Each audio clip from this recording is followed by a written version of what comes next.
कर्स 2021 कहानी की शुरुआत 1917 में होती है जब ब्रिटिश जर्मनी के खिलाफ जंग लड़ रही थी। इस जंग में ब्रिटिश के कैप्टन को गोलियां लग गई, जिससे वो काफी जख्मी हो जाते हैं। डॉक्टर्स जल्दी से उनके जिस्म से गोलियां निकालने लगते हैं। गोलियों में उन्हें सिल्वर यानी चांदी की एक गोली भी मिली, जिसका साइज बाकी दोनों गोलियों की निस्बत बड़ा था। ये देख सभी काफी हैरान थे कि जर्मन्स अपने गन में सिल्वर गोलियों का इस्तेमाल कर रहे हैं। कैप्टन बोलने की कोशिश करता है, वो दरअसल इन्हें कुछ बताना चाह रहा था, और उसकी हालत इतनी खराब थी कि फौरन वो दम तोड़ देता है। अब एक लड़की एक जगह पर आई किसी से मिलने के लिए, जिसके बाद कहानी यहाँ से आती है 35 साल पहले यानी माजी में, जहाँ वो लड़की छोटी थी और उसका भाई एडवर्ड उसे परेशान कर रहा था कि तभी उनकी मोम आकर एडवर्ड को डांट दी थी। तभी इधर पता चला कि बच्चों की डैड इस टाउन के हेड है, लेकिन उनकी एक आदत बहुत ही बुरी है, वो टाउन के लोगों की जमीनों पर कब्जा कर लेती है। इसी टाउन में एक कबीला आया। कबीले की हेड एक औरत थी जो अपने एक आदमी को कुछ सिल्वर के सिक्के देते हुए कहती है कि इन्हें पिघलाकर तुम इंसान के जुबड़े की शक्ल दो। तब आदमी ने ऐसा किया, सिल्वर को पिघलाकर उसने पहले इंसानी जुबड़ा बनाया, फिर उसी में सिल्वर के दांत भी फिट कर दिए, जिसे लेकर कबीले की वो औरत उस पर कोई रिचुअल जादू करना शुरू कर देती है। उधर एडवर्ड और उसकी बहन चुपके से अपने डैड और टाउन के लोगों की बातें सुनने लगती है, जहाँ वो लोग उसी कबीले के बारे में ही बात कर रहे थे। एक आदमी एडवर्ड के डैड को कहता है कि कबीले के वो लोग यहाँ की जमीनों को अपना बता रहे हैं, जिन पर अब उनका कब्जा है, जिस पर वो कहने लगी कि आप फिक्र मत करें, कल ही मैं सारी जमीनें खाली करवा लूंगा। वो उन्हें समझा कर चुपचाप यहाँ से जाने को कहते हैं, पर कबीले के लोग जब नहीं मानते तो ये सब उन पर हमला करके उनके खेमों को जला देते हैं। कबीले के दूसरे लोगों पर हमला करके उन्हें जान से मार दिया जाता है। जिस बीच कबीले की हेड वो औरत जो रिचुअल कर रही थी अपने साथी के साथ चुपचाप यहाँ से भागने की कोशिश करती है, लेकिन पकड़ी गई और उसे एडवर्ड के डैड के पास लाया जाता है, क्योंकि वो इस टाउन की हेड थी। वो औरत के पास सिल्वर जुबड़ा देख लेती है, जिसे लेकर वो काफी गुस्सा करने लगी कि तुम इस टाउन में काला जादू नहीं कर सकती, तुमने ये बहुत बुरी हरकत की है, सजा तो मिलेगी। जिसके बाद वो अपने लोगों को कहती है कि इस औरत को इस जुबड़े समेत ही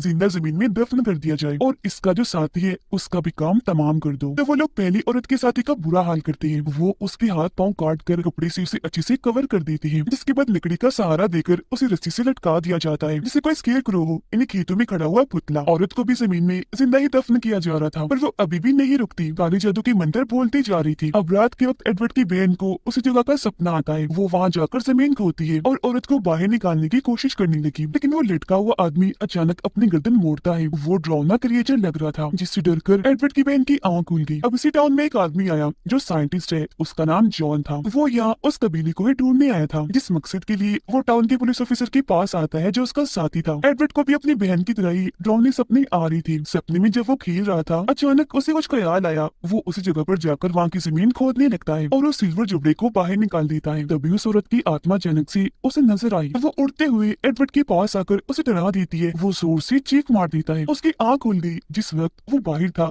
क्योंकि नींद में चलकर वो यहाँ आ गया था। चिल्लाने की आवाज सुनकर उसकी मोम और बहन आकर उसे अंदर ले जाती है। अगले दिन एडवर्ड और उसकी बहन टाउन के बच्चों के साथ खेल रही थी कि तभी एडवर्ड का दोस्त सबको उसी जगह पर लेकर जाता है। वो सबसे पूछने लगा कि तुम में से किस किस को डरावने सपने नजर आते हैं जिसमें तुम सिल्वर जुबड़ा भी देखते हो। तो सारे बच्चे हाँ बोलकर हाथ खड़ा कर देते हैं, जिसका मतलब था कि जुबड़े के सपने न सिर्फ एडवर्ड और उसकी बहन को बल्कि टाउन के सभी बच्चों को भी आ रही थी। अब एडवर्ड का दोस्त उस जगह पर खोद कर वो सिल्वर जुबड़ा बाहर निकाल कर अपने मुंह में लगा लेता है, जिससे अचानक उसकी हालत बिगड़ने लगी। वो अजीब सा बर्ताव करता है, एडवर्ड को पकड़कर उसकी गर्दन पर काट लेता है, जो देखकर सभी बच्चे काफी डर गए, वहाँ से भाग जाते हैं। उसकी बहन घर आकर बताती है वो एडवर्ड को चोट लगी है, वो बेहोश है। जो सुन उसकी डैड फौरन जाकर एडवर्ड को घर ले आती है। डॉक्टर जब उसे चेक करती है तो बताने लगी कि इसकी गर्दन पर काटने के निशान है, वो भी काफी बड़े, इसे किसी जंगली जानवर ने काटा है। अब उसकी बहन तो काफी डरी हुई थी, असलियत किसी को भी नहीं बताती। रात में दोबारा से एडवर्ड की बहन को वो डरावना सपना नजर आया, लेकिन इस बार वो लटका हुआ आदमी जो बेहद डरावना लग रहा था उसे पकड़ लेता है। तब डर की वजह से उसकी आंख खुल गई, उसे एडवर्ड के चिल्लाने की आवाज आई। वो जब उसके कमरे में जाकर देखती है तो काफी डर गई, क्योंकि उसके जिस्म से अजीब तरह की टेंटिकल्स निकलकर उसके पूरे जिस्म को ढक रही थी। उसकी हालत भी बहुत खराब थी।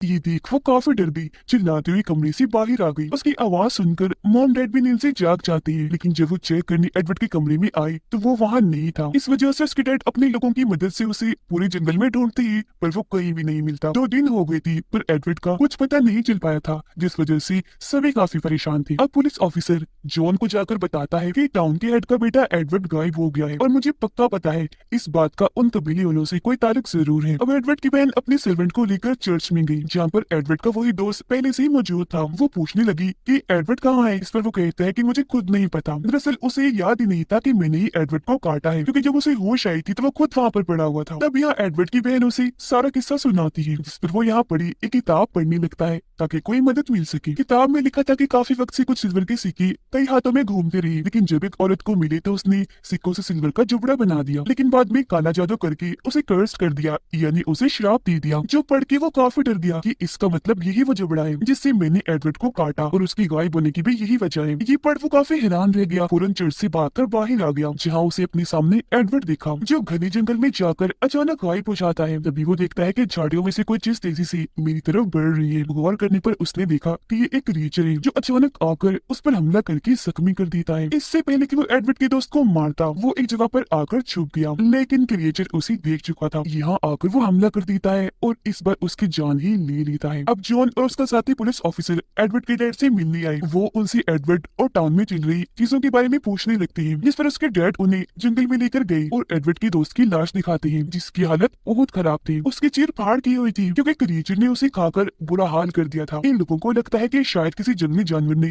हमला करके इसका एहसान किया। अगले दिन ही जॉन अपनी छानबीन शुरू कर देता है, जिसके लिए वो एडवर्ड के डैड से पूछताछ करने लगा। तब उसके डैड उससे कबीले के लोगों की सारी सच्चाई बता देते हैं। जॉन एडवर्ड के कमरे और पूरे घर को चेक करता है, जहाँ उसे दरवाजे पर खून के निशान दिखे, जिन्हें वो अपने पास रख लेता है उस पर छानबीन करने के लिए। अब रात को जॉन को उनकी तरह ही अजीब अजीब डरावने सपने आने लगे। वो जैसे घास हटाकर देखता है तो औरत बाहर आकर उसे सिल्वर जुबड़ा देने की कोशिश करती है, लेकिन तभी यहाँ जॉन की वाइफ और बेटी आ गई। तभी उनके पीछे लटका हुआ आदमी आकर दोनों को पकड़ लेता है, जिससे जॉन इतना डर गया कि उसकी आंख खुल गई और वो जाग गया था, इसीलिए उस खून को टेस्ट करने लगता है। लेकिन काफी मेहनत के बाद भी रिजल्ट सामने नहीं आता, जिससे वो काफी कंफ्यूज हो गया था, क्योंकि ये खून इंसान का लग ही नहीं रहा था। तो इसे मजीद टेस्ट करने के लिए वो अपना खून सैंपल वाले खून के साथ मिला देता है, जिसमें हुआ ये कि सैंपल वाले खून के सेल्स ने जॉन के खून के सेल्स को खाना शुरू कर दिया था और उसे भी अपने अंदर शामिल कर लिया था, यानी कि वो इंसान की आम खून को भी अपने जैसा बना रहा था। और सच में ये कोई इंसान का खून नहीं था। अभी वो इस पर रिसर्च कर ही रहा था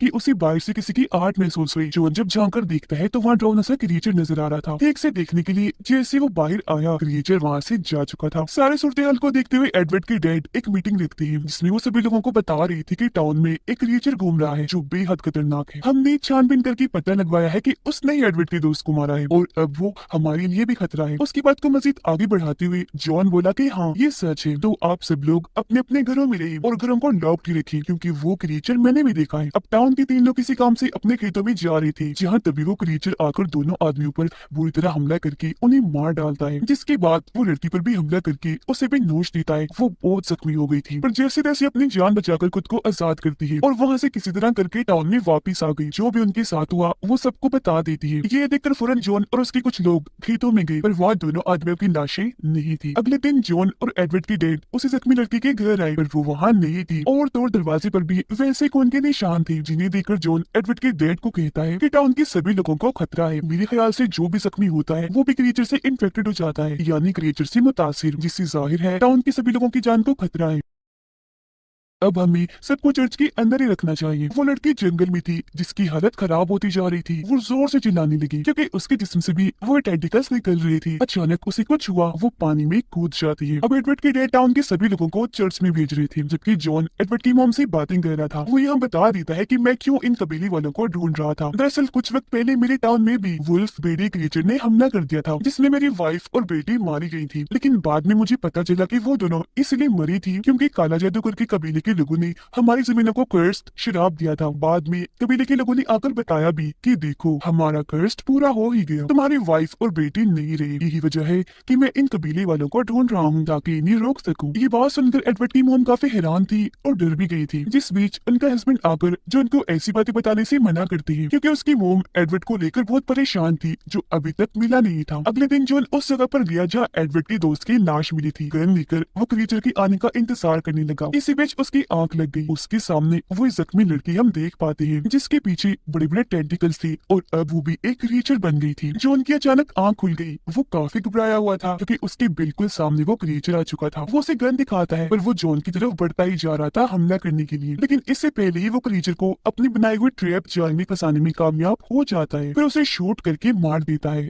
और लाश को एडवर्ड के डेड के पास ले आया। क्रिएचर का पेट फाड़ने पर अंदर से वो जख्मी लड़की निकलती है। इन्हें जो एडवर्ड के सामने आई थी, जो अपने घर से भाग गई थी, उसकी हालत बहुत ही खराब थी। वो जिंदा थी लेकिन और ज्यादा क्रिएचर में बदलती जा रही थी। यहाँ उसके डेड भी थी, जो पहले तो अपनी बेटी की ऐसी हालत देखकर बहुत दुखी हुए रोने लगती है, लेकिन दिल पर पत्थर रखकर गन से उसे शूट करके मार देती है, क्योंकि वो सबके लिए खतरा बन सकती थी। ये देख एडवर्ड के डैड काफी हैरान रह गए और डर भी गए। तब उन्हें चुप देखकर जॉन को उन पर शक हुआ। वो उनसे कहता है कि ये मुझे कबीले वालों का दिया हुआ कर्स लग रहा है। मुझे सच बताओ कि तुमने कबीले वालों के साथ क्या किया। इस पर वो सारी बात सच सच बता देती है, जो सुनकर जॉन को काफी गुस्सा आया। वो कहने लगा कि तुम्हारी इस हरकत की वजह से सभी टाउन वालों को भुगतना पड़ रहा है, क्योंकि औरत ने पूरे ही टाउन को कर्स कर दिया है। तुमने बिना उससे पूछे, बगैर कोई बात किए औरत को जिंदा ही दफन कर दिया। मरते मरते वो जो बोल रही थी वैसे लोग कर्स दे रही थी, जो तुम्हारे बेटे एडवर्ड से ही शुरू हुआ। तुम्हारा बेटा भी अब क्रिएचर बन गया होगा, या न जाने उसकी कैसी हालत होगी। उसने जिसे काटा वो इंसान क्रिएचर बन गया, जो जंगल में घूम रहा है। वो जिसको भी काटेगा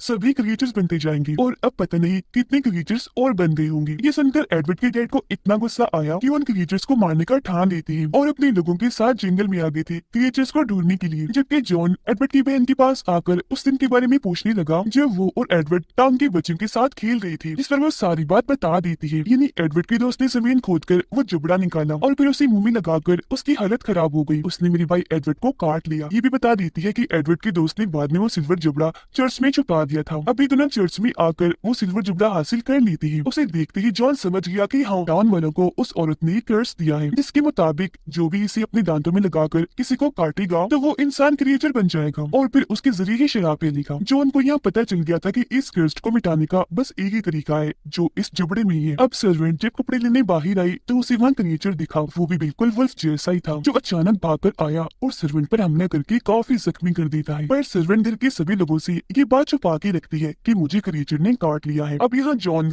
सिल्वर जुबड़े को पिघलाकर उसकी गोलियां बना लेता है, क्योंकि वो जान चुका था कि वो क्रिएचर्स सिल्वर से दूर भागते हैं और मौका मिलने पर इन सिल्वर गोलियों से हम उन्हें उड़ा देंगे। अब यहाँ गौर करने वाली बात ये थी कि ये सिल्वर गोलियां बिल्कुल वैसी ही थी जैसे हमने शुरुआत में देखी थी, जो कैप्टन के जिस्म से निकली थी। रात होते ही एडवर्ड के डैड भी वापस आ गई, क्योंकि उन्हें कोई भी क्रिएचर नहीं मिला था। अब जॉन उनके घर के चारों तरफ मशाले लगा देता है और खुद गन लेकर घर की छत पर आकर बैठ जाता है। उसकी नजर वहाँ लटके हुए कपड़ों पर जाती है जिन पर खून लगा हुआ था। वो पूछने के लिए एडवर्ड के डैड के पास आया, लेकिन उनकी बहस हो गई। एडवर्ड के डैड को सर्वेंट के कमरे से अजीब सी आवाज आई। वो गन लेकर कमरे में चेक करने गई, पर वहाँ कोई नहीं था। लेकिन जैसे उन्होंने पीछे मुड़कर देखा, वो सर्वेंट जो पूरी तरह क्रिएचर बन गई थी उन पर हमला कर देती है। इसी बीच उनके हाथ से एक मोमबत्ती गिर गई, जिससे वहाँ आग लग जाती है। पर खुशकिस्मती से एडवर्ड के डैड के पास गन थी, जिससे वो क्रिएचर इन्हीं सर्वेंट को शॉट करके मार देती है। गोली की आवाज सुनकर जॉन वहाँ आया, पर आग लगने की वजह से उसे ठीक से कुछ भी दिखाई नहीं दे रहा था। वो जब नीचे आया तो एडवर्ड की मोम उसे बताती है कि एडवर्ड की डैड अभी जंगल में गई है, अब उन्हें ढूंढ लाएं प्लीज। इस पर जॉय उन्हें कहता है कि तुम अपनी बेटी को लेकर जल्दी से चर्च में जाओ। खुद वो एडवर्ड के डैड को ढूंढने के लिए निकल जाता है। एक जगह पर आकर वो उसे मिल भी गई, जिन्होंने खुद पर पेट्रोल डालकर हाथ में मशाल पकड़ी हुई थी, क्योंकि वो खुद को जलाने जा रही थी। दरअसल जब वो सर्वेंट क्रिएचर से लड़ रही थी तो काटने की वजह से वो भी इन्फेक्टेड हो गई थी। अब वो क्रिएचर ना बन जाए इसलिए खुद को मारना चाहती थी। हालांकि जॉन उन्हें ऐसा करने से मना भी करता है, पर वो बिना बात माने खुद को आग लगा लेती है। घर में एडवर्ड की मोम एक क्रिएचर को देख लेती है। वो डर गई, उसे छुपते छुपाती अपनी बेटी को लेकर एक कमरे में आकर छुप गई। फिर मौका देकर वहाँ से बाहर आ जाती है। उन्हें जॉन भी मिल गया, जो उन्हें लेकर चर्च में जाने लगता है। पर इसी बीच एक क्रिएचर इनके पीछे पड़ जाता है। जॉन गन लेकर जैसे क्रिएचर्स को मारने के लिए आगे बढ़ा कि तभी क्रिएचर अपनी जान बचाने के लिए वहाँ से भाग जाता है और ये तीनों भी चर्च में आ जाती है। अंदर आकर ये सबको बताती है कि एडवर्ड की डैड नहीं रहे, वो भी इन्फेक्टेड हो गई थी, इसलिए उन्होंने खुद की जान ले ली। यहाँ जॉन की एक आदमी के साथ बहस हो जाती है। वो कहने लगा कि जॉन, अभी तक तुम जिंदा कैसे हो? तुम भी क्रिएचर से लड़ते लड़ते कई बार जख्मी हुए हो, तुम भी इन्फेक्टेड हो, जल्द मरने की बाद क्रिएचर बनने वाले हो। इस पर जॉन कहता है, भाई मुझे कुछ नहीं हुआ, मैं बिल्कुल ठीक हूँ, अभी बचा हुआ इसलिए हूँ क्योंकि मेरे पास सिल्वर गोली है, जिससे ये वुल्फ क्रिएचर दूर भागते हैं, डरते हैं। और हाँ, अब हमें सुबह होने तक का इंतजार करना चाहिए, क्योंकि सुबह आर्मी हमारी मदद के लिए आ जाएगी। रात को जब सारी सो रही थी तो एडवर्ड की मॉम रो रो कर गॉड से दुआ करने लगती है कि सब ठीक हो जाए और मेरा बेटा एडवर्ड भी वापिस आ जाए। और तभी उन्हें यहाँ अजीब तरह की आवाजें सुनाई देने लगती है। दरवाजे के पास वो जैसे ही आए तो पता चला कि वहाँ एक क्रिएचर है। लेकिन जब उन्हें पता चला कि ये मेरा बेटा एडवर्ड है तो वो काफी जज्बाती हो गई, क्योंकि आखिर वो उसकी मॉम थी। सबकी मना करने के बाद भी